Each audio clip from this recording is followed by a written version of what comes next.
आप सभी को हनुमान जी के जन्मोत्सव की हार्दिक शुभकामनाएं। भगवान हनुमान जी की कृपा सदैव आप और आपके समस्त परिवार पर बनी रहे। शास्त्रों के अनुसार चैत्र मास की पूर्णिमा तिथि पर भगवान हनुमान जी ने अवतार ग्रहण किया था और तभी से चैत्र मास की पूर्णिमा तिथि को भगवान हनुमान जी के जन्मोत्सव के रूप में मनाते हैं। और जो भक्त हनुमान जी की पूजा अर्चना इस दिन करते हैं, उनके मन की समस्त कामनाएं हनुमान जी पूर्ण करते हैं।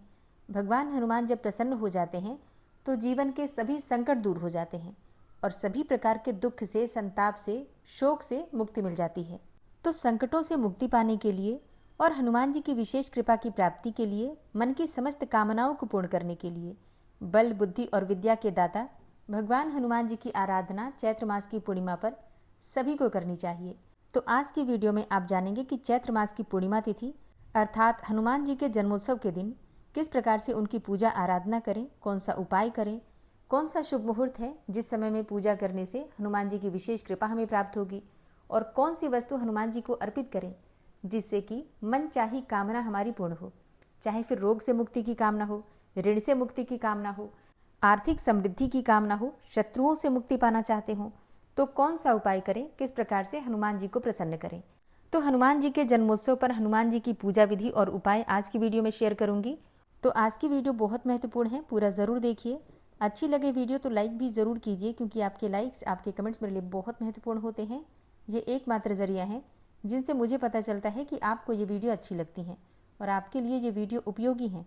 तो अगर वीडियो अच्छी लगे तो लाइक तो ज़रूर ही किया कीजिए। तो सबसे पहले बात करते हैं कि चैत्र मास की पूर्णिमा तिथि कब प्रारंभ हो रही है, कब समाप्त हो रही है, और हनुमान जी का जन्मोत्सव हमें कब मनाना है। देखिए, चैत्र मास की पूर्णिमा तिथि का प्रारंभ हो रहा है 1 अप्रैल 2026 को, यानी कि बुधवार के दिन सुबह 7:07 पर, और पूर्णिमा तिथि का समापन होगा 2 अप्रैल को सुबह 7:42 पर। हनुमान जी का जन्मोत्सव हम मनाते हैं सूर्योदय कालीन पूर्णिमा में, और इसलिए 2 अप्रैल 2026 गुरुवार के दिन हनुमान जी का जन्मोत्सव मनाएंगे। और आप में से जो भी भक्त पूर्णिमा तिथि का व्रत धारण करते हैं, 1 अप्रैल 2026 को आप पूर्णिमा का व्रत कर सकते हैं।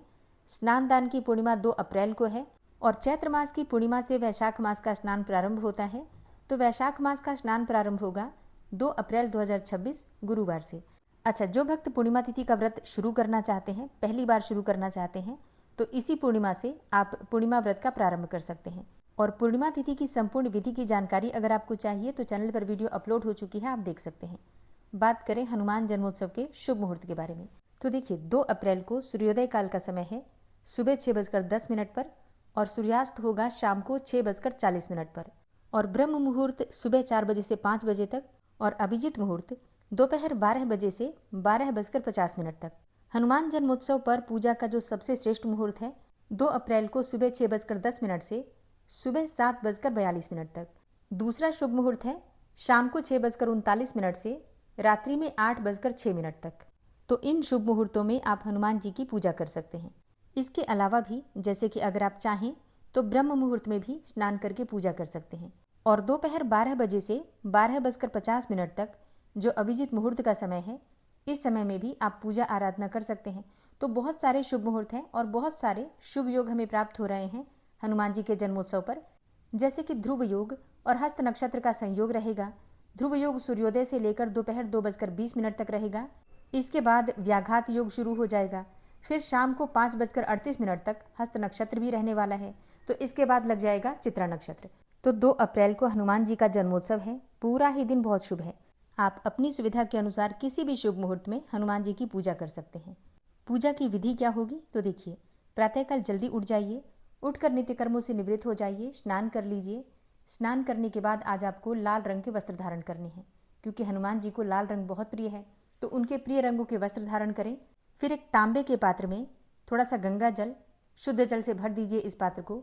इसमें आपको थोड़ा रोली डालना है, थोड़े से लाल अक्षत डाल दीजिए, या फिर जो भी अक्षत हो आप डाल सकते हैं। लाल पुष्प डाल दीजिए और भगवान सूर्यदेव को जल दीजिए। शास्त्रों के अनुसार हनुमान जी के गुरु हैं भगवान सूर्यदेव, और जो भी भक्त हनुमान जी की कृपा की प्राप्ति चाहते हैं तो भगवान सूर्यदेव को जल देते समय हनुमान चालीसा का पाठ कीजिए। निश्चित ही आपकी जो भी कामना होगी पूर्ण होती है। तो आज हनुमान जी का जन्मोत्सव है, ऐसे में आपकी कोई भी कामना हो, उसे पूर्ण करना चाहते हो, तो सूर्यदेव को जल देते समय आपको हनुमान चालीसा का पाठ करना है और अपने मन की कामना कहनी है।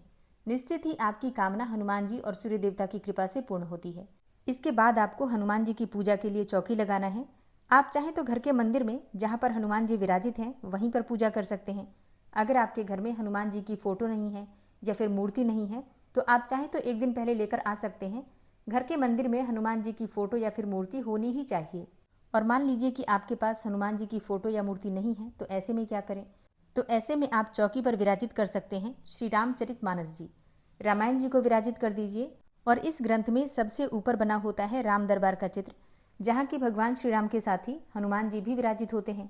तो आप विधि विधान से भगवान श्री राम के साथ ही मतलब पूरे राम दरबार के साथ हनुमान जी की पूजा कर लीजिए, ठीक है।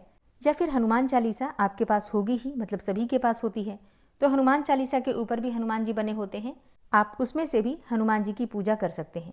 तो लकड़ी की चौकी के ऊपर लाल रंग का वस्त्र बिछाइए, उसके ऊपर हनुमान जी की चित्र या फिर मूर्ति जो भी आपके पास है विराजित कीजिए। उनके सामने शुद्ध घी का दीप प्रज्वलित करके अपने व्रत का, अपनी पूजा का संकल्प लीजिए। देखिए, बहुत सारे भक्त हैं जो कि हनुमान जी के जन्मोत्सव पर व्रत धारण करते हैं। अगर आप व्रत करते हैं तो व्रत का संकल्प ले सकते हैं, नहीं तो सिर्फ पूजा करने का भी संकल्प ले सकते हैं। संकल्प करके जब हम पूजा करते हैं अपनी कामना के साथ, तो हमारी कामना शीघ्र पूर्ण होती है और हमारी पूजा का संपूर्ण फल हमें प्राप्त होता है। तो संकल्प के साथ हनुमान जी की पूजा करना है। दीप प्रज्वलित करने के बाद हाथ में जल पुष्प लेकर भगवान हनुमान जी के सामने अपनी पूजा का संकल्प लीजिए, व्रत का संकल्प लीजिए। इसके बाद हनुमान जी को तिलक कीजिए लाल सिंदूर से या फिर चमेली के तेल में थोड़ा सिंदूर मिलाकर हनुमान जी को अर्पित करके इसके बाद उसी उंगली से अपने मस्तक पर तिलक कर लीजिए। चमेली के तेल में सिंदूर थोड़ा ज़्यादा मिला लीजिए। तो इसी से आप अपने घर के मुख्य द्वार पर दोनों तरफ स्वास्तिक बना लीजिए। इससे आपके घर में किसी भी प्रकार की नकारात्मक ऊर्जा नहीं प्रवेश होगी। और जो आपने अपने मस्तक पर तिलक किया है, इससे आपके मन में नकारात्मक विचार नहीं उत्पन्न होंगे। आज के दिन हनुमान जी को लाल पुष्पों की माला अर्पित करने से समस्त प्रकार की सुख, समृद्धि और संपदा की कामना पूर्ण होती है। कोई भी आपकी विशेष मनोकामना है, जैसे कि धन प्राप्ति की हो, संतान प्राप्ति की हो, जीवन में सफलता पाना चाहते हो या मुश्किलों से, संकटों से मुक्ति पाना चाहते हो, तो ऐसे में हनुमान जी को आप पंचामृत का भोग लगाइए। पंचामृत अर्थात दूध, दही, घी, शहद, शक्कर, इन पांचों चीज़ों को मिलाकर एक पात्र में रखिए। तुलसी का पत्र इसमें डालिए, 2 तुलसी के पत्ते आपको डालने हैं और हनुमान जी को भोग स्वरूप में अर्पित कीजिए और फिर अपने मन की कामना कहिए, तो निश्चित ही आपकी कामना पूर्ण होगी। ऐसा कहा जाता है कि हनुमान जी को अगर आप मोतीचूर के लड्डू अर्पित करते हैं तो जितने भी दाने मोतीचूर के लड्डू में होते हैं उतने जन्मों के पाप आपके समाप्त हो जाते हैं, उतने कष्ट आपके दूर हो जाते हैं और हनुमान जी की विशेष कृपा आपको प्राप्त होती है। आपका जीवन खुशियों से भर जाता है। तो मोतीचूर के लड्डू हनुमान जी को अवश्य अर्पित कीजिए। विधि विधान से हनुमान जी की पूजा कीजिए। उसके बाद वहीं बैठकर आपको मंत्रों का जप करना है। मंत्र कौन से जपने हैं? देखिए, सबसे पहले तो बहुत आवश्यक है हनुमान जी के जन्मोत्सव पर हनुमान चालीसा का पाठ करना। बजरंग बाण का पाठ आप कर सकते हैं। इसके अलावा जैसे कि सुंदरकांड का पाठ आज करते हैं अगर आप, तो आपके जीवन से समस्त प्रकार की बाधाएं समाप्त होती हैं। तो जीवन में सफलता पाने के लिए, करियर में सफलता पाने के लिए और जीवन के समस्त बाधाओं से मुक्ति पाने के लिए, किसी भी कामना को पूर्ण करने के लिए और हनुमान जी को प्रसन्न करने के लिए सुंदरकांड का पाठ करना अत्यंत आवश्यक है। तो ये सभी को करना है आज के दिन। अगर आप नहीं कर पाते हैं तो मोबाइल पर भी सुन सकते हैं। तो 2 अप्रैल को हनुमान जी का जन्मोत्सव है। विधि विधान से, श्रद्धा भाव से, समर्पित भाव से हनुमान जी की पूजा कीजिए, उनकी आरती कीजिए, क्षमा प्रार्थना कीजिए और घर के आसपास कोई भी हनुमान जी का मंदिर है तो वहां जाकर आप दर्शन कर सकते हैं, दीपदान कर सकते हैं। हनुमान जी के मंदिर में दीपदान करने से आपके बिगड़े हुए काम भी बनने लग जाते हैं। नौकरी में, व्यापार में तरक्की होती है। अगर आप कोई भी कार्य करते हैं और काम बनते बनते अंत समय पर बिगड़ जा रहा है, बार बार प्रयास करने पर भी आपको सफलता नहीं मिल रही है, तो ऐसे में हनुमान जी के मंदिर में आपको दीपदान जरूर करना चाहिए। आप चाहें तो प्रत्येक मंगलवार को कर सकते हैं, नहीं तो हनुमान जी के जन्मोत्सव पर तो जरूर कर लीजिए। ये सभी उपाय कोई भी कर सकता है, पुरुष भी कर सकते हैं, स्त्रियां भी कर सकती हैं, लड़कियां भी कर सकती हैं, ठीक है, कोई भी कर सकता है। हनुमान जी की पूजा हम सभी कर सकते हैं। बस इतना ध्यान रखिए, अगर आप महिला हैं, लड़कियां हैं, तो आपको पीरियड्स की अवस्था में हनुमान जी की पूजा नहीं करनी है। बाकी अगर आप शुद्ध हैं, बिल्कुल आप हनुमान जी के मंदिर जा सकते हैं, पूजा कर सकते हैं, तिलक कर सकते हैं, सब कर सकते हैं, ठीक है। उम्मीद करती हूँ वीडियो आपके लिए उपयोगी होगी। वीडियो अच्छी लगी हो तो लाइक कीजिए, शेयर कीजिए और चैनल पर पहली बार आए हैं तो सब्सक्राइब करके बेल आइकन को जरूर प्रेस कर लीजिए। इससे आने वाली सभी वीडियोज़ की नोटिफिकेशन आपको सही समय पर प्राप्त होगी। मिलती हूँ मैं आपसे अगली वीडियो में, तब तक के लिए जय श्री राधे।